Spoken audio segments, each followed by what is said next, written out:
Let's do a chant together. So please turn to the very last page of your book, the Universal Chants, and the very first chant of the last page.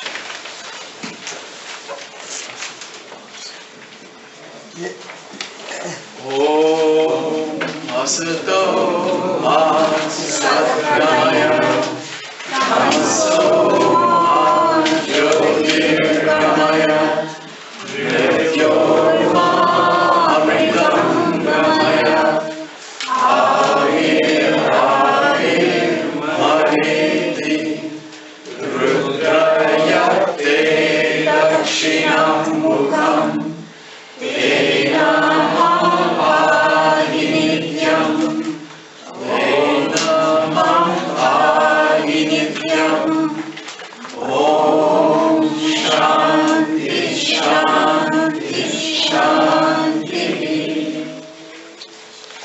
Together, English.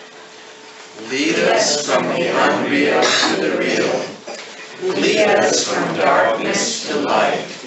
Lead us from death to immortality. Light us through and through, and guide us evermore with thy loving presence. Peace, peace, peace, peace.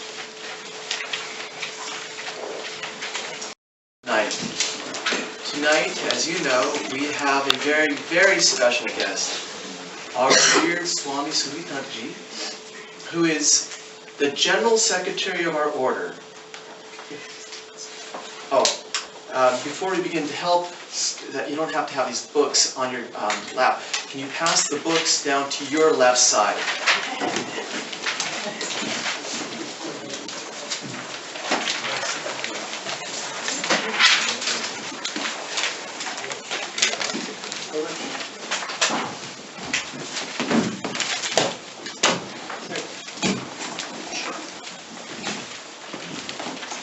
Now, for those who don't know what the General Secretary of our order does, because sometimes we get confused thinking it sounds like a secretary. Maharaj actually had training, as he was the assistant and secretary and many other sevak, attendant of Swami Parmeshanamji. The General Secretary of our order can be thought of as the Chief Executive Order, a Chief Executive Officer of our order. And he is the one basically that makes the decisions, and then everything else is executed. So, Maharaj, you were sent his biography, so I don't want to repeat his biography, just to know the simple fact that he was initiated by Swami Suhitananda Maharaj. He did join the order in 1958. He was, as I said, the attendant and sevak of Swami Parmeshanamji, one of the stalwarts of our Ramakrishna order. And today, I've asked him to speak about some of his personal reminiscences so that we can get a touch, sort of a flavor for the experiences that he had, and that he can share them with us as we talked about life inspires life. The topic is also on Holy Mother, so Maharaj will speak on what comes to him. He has come here because he is actually taking a tour around the United States, but he's actually one of the key speakers in the Parliament of Religions, which is going to be held in Salt Lake City, Utah, in a couple of weeks. So we are so honored to have him. Just on a personal note, when I was in the seminary, in training center, Maharaj used to give classes to us. And one of the things that I felt was that he has a very motherly quality. The song, "Oh Mother," sort of signifies what we're going to feel. And he listens. This is another thing that I really experienced. He really listens. So today, he's going to share his experiences and Mother with us. Swami Suhitananda Maharaj.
Revered monastic members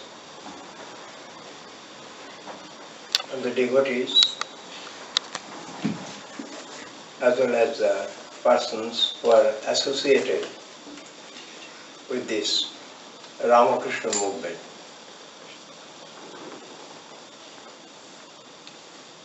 Actually, I thought of talking on Holy Mother, but when Swami requested me to talk about Swami Parmeshananda Maharaj, he was the disciple of Holy Mother.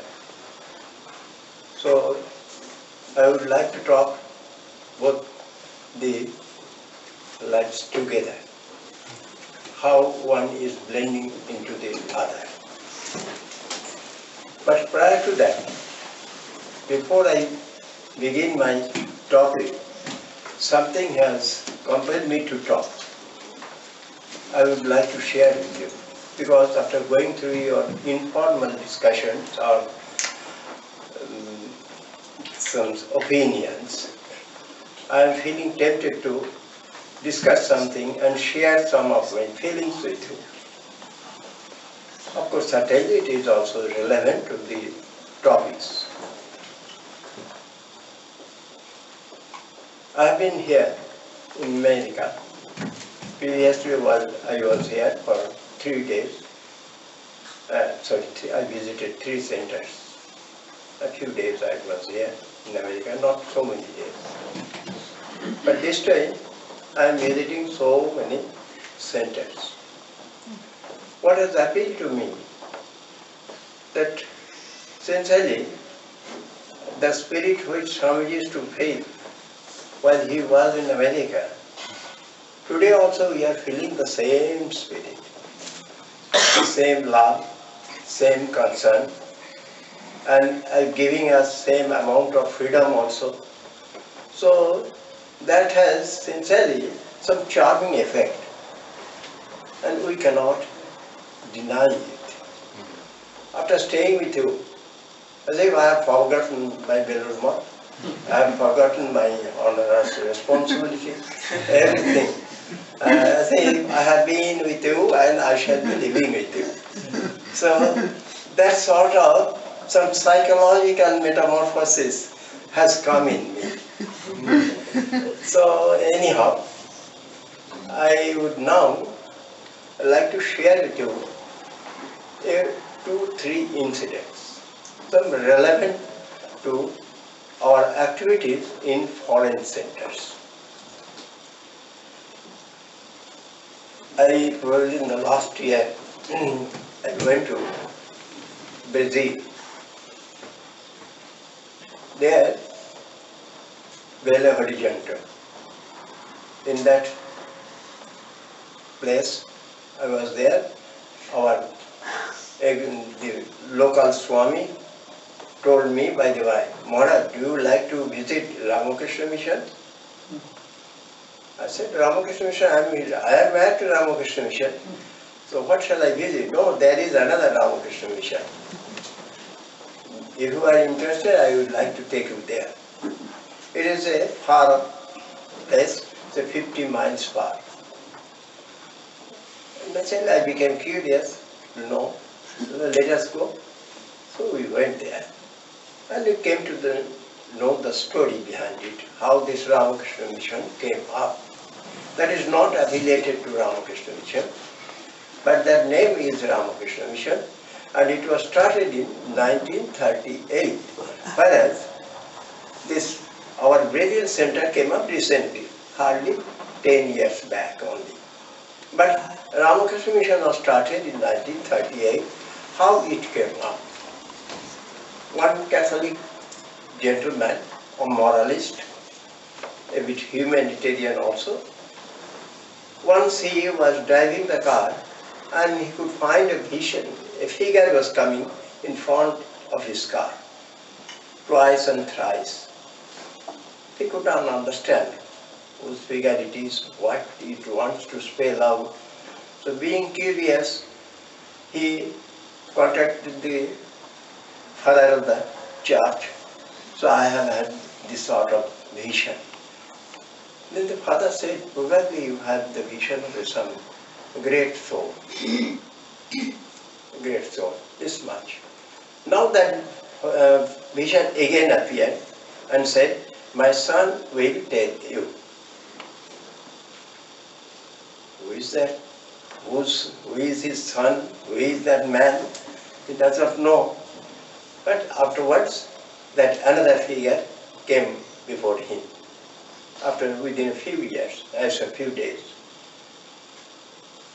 And that figure requested him, or rather commanded him, you do something for the poorer section of the society. He felt confused what this man wants to say. So he just again consulted the father. The father said, when it is suggesting what's the harm in it, to start doing something. So in his own house, he picked up some poorer section of the society, children, and with them he started doing service. But that figure did not come. He again just appeared and said, what are you doing?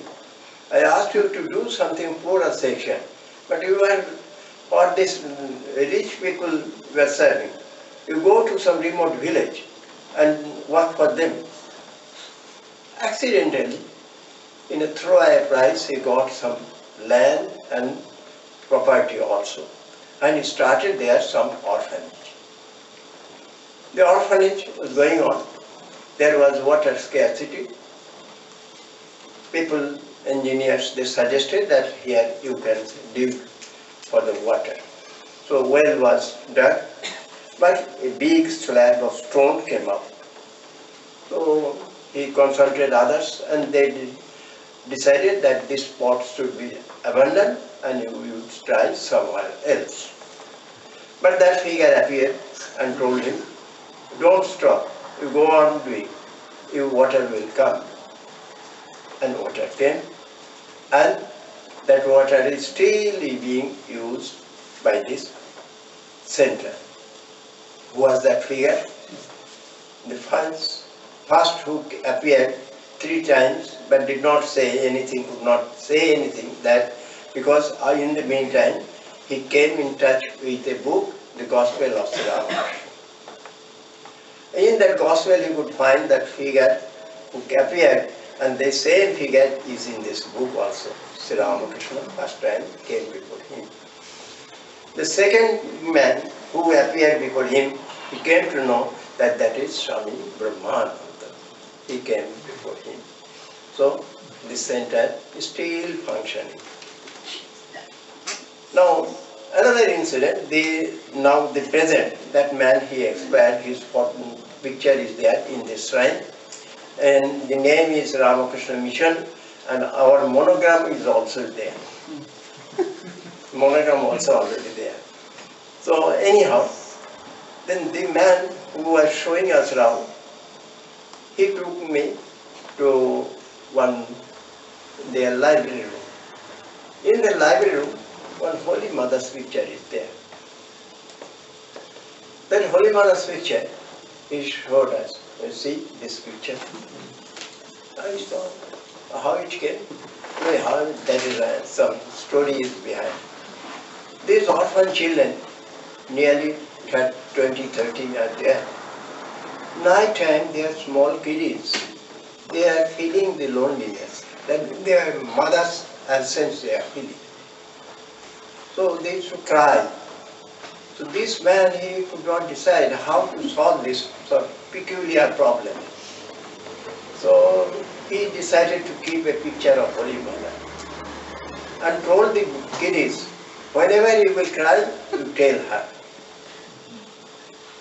And they sincerely, what magic happened? From that time onwards, the children stopped crying.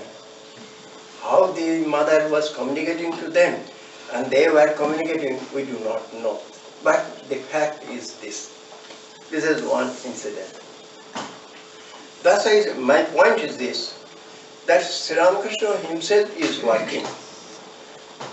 He himself is working, whether you take part in it or not, it is immaterial. Whether we belong in this monastic member, if we take part, we are fortunate. But if we do not take part, he will get his work done through his own men. Either you will come, or she will come, or X will come, or Z will come. How the things will come, nobody knows.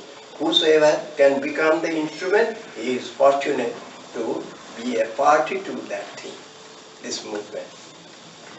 This is one aspect. Now I like to share with you another thing that is also a foreign center.